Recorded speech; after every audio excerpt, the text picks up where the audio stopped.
Le régime pauvre en FODMAP pour le syndrome de l'intestin irritable. Le régime alimentaire pauvre en FODMAP a été développé pour soulager les symptômes du syndrome de l'intestin irritable, appelé également colopathie fonctionnelle.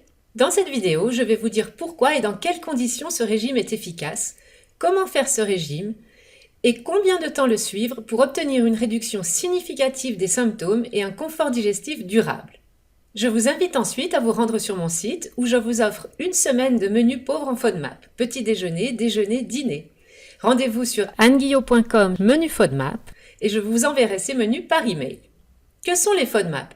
Les FODMAP, oligosaccharides, disaccharides, monosaccharides fermentés cibles et polyols, sont des glucides à chaîne courte, c'est-à-dire des sucres, qui ne sont pas complètement digérés ou absorbés dans l'intestin. Lorsque les FODMAP passent dans le côlon, ils sont fermentés par des bactéries intestinales, produisant ainsi des gaz.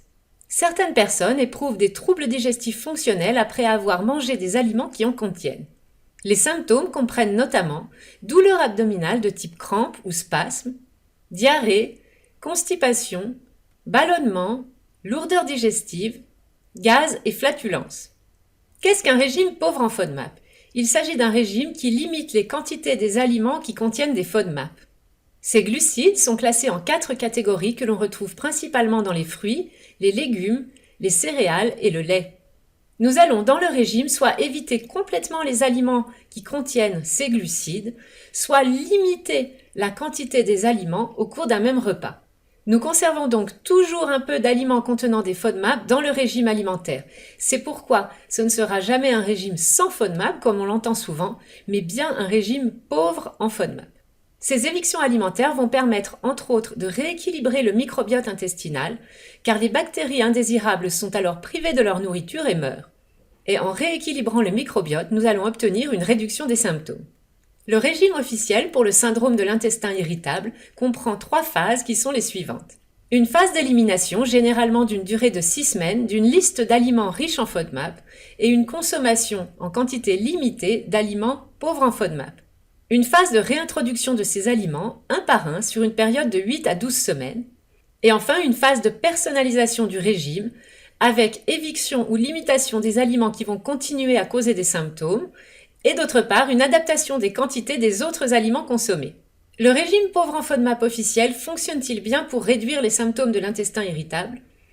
Dans la plupart des cas, un bon suivi du régime officiel va apporter un soulagement pendant la durée du régime. Par contre, il est dans de nombreux cas insuffisant pour obtenir une amélioration durable et ceci pour diverses raisons. J'ai constaté cela moi-même avec des personnes qui avaient fait le régime officiel et de nombreuses personnes m'ont rapporté avoir suivi ce régime avec un succès mitigé. En fait, il est nécessaire de bien calibrer le régime afin d'obtenir un bon résultat dans la durée. Voici les principaux problèmes que je remarque quand une personne ayant le syndrome de l'intestin irritable a déjà suivi un régime pauvre en FODMAP et que les douleurs et les ballonnements sont encore présents. Soit il y avait trop de fibres dans l'alimentation, soit les quantités de féculents du régime suivi n'étaient pas les bonnes, soit les aliments consommés ne convenaient pas, la liste d'aliments fournis était soit erronée, soit incomplète, soit trop générique. Dans de nombreux cas, le régime n'a en fait pas été suffisamment personnalisé et adapté, ce qui a pu entraîner un découragement et l'abandon du régime trop rapidement. Quel régime pauvre en FODMAP pour l'intestin irritable? Les principes d'un régime pauvre en FODMAP qui fonctionne et qui permet d'apporter une amélioration durable sont les suivants, selon ma propre expérience avec de très nombreux patients. La liste d'aliments doit être basée sur celle de l'université Monash, c'est-à-dire celle du régime officiel, avec une personnalisation.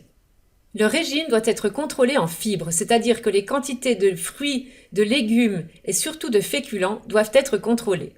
La phase d'élimination doit être plus longue que 6 semaines afin de pouvoir vraiment réintroduire des aliments sans retour des symptômes.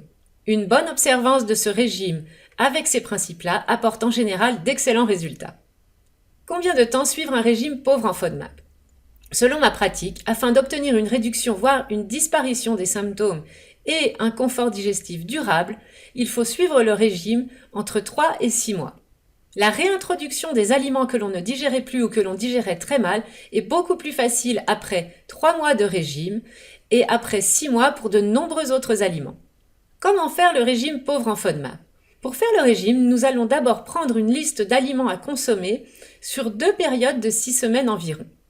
Ensuite, nous allons progressivement réintroduire les aliments éliminés et nous allons également progressivement réaugmenter les quantités des aliments dont nous avions diminué la quantité consommée. Pour cela, il faut être guidé car les réintroductions se font à un rythme qui va dépendre de la situation de chacun. Et les aliments à réintroduire vont varier en fonction de la sensibilité digestive de chacun également. On aura ensuite au bout de quelques mois une alimentation saine et équilibrée afin de maintenir un bon confort digestif. Sachez que je suis spécialiste de ce régime et que je peux vous aider à le suivre et à le personnaliser en consultation. Je vous propose maintenant de vous rendre sur mon site anneguillot.com menu FODMAP où je vous offre une semaine de menu pauvre en FODMAP, petit déjeuner, déjeuner et dîner. Vous pourrez également vous abonner gratuitement à mon infolettre et recevoir des conseils de nutrition santé que je ne partage pas sur mon site. Je vous invite également à vous abonner à ma chaîne YouTube en cliquant sur s'abonner et en activant la petite cloche afin d'être sûr de recevoir une notification chaque fois que je publie une nouvelle vidéo. Je vous remercie et je vous dis à bientôt.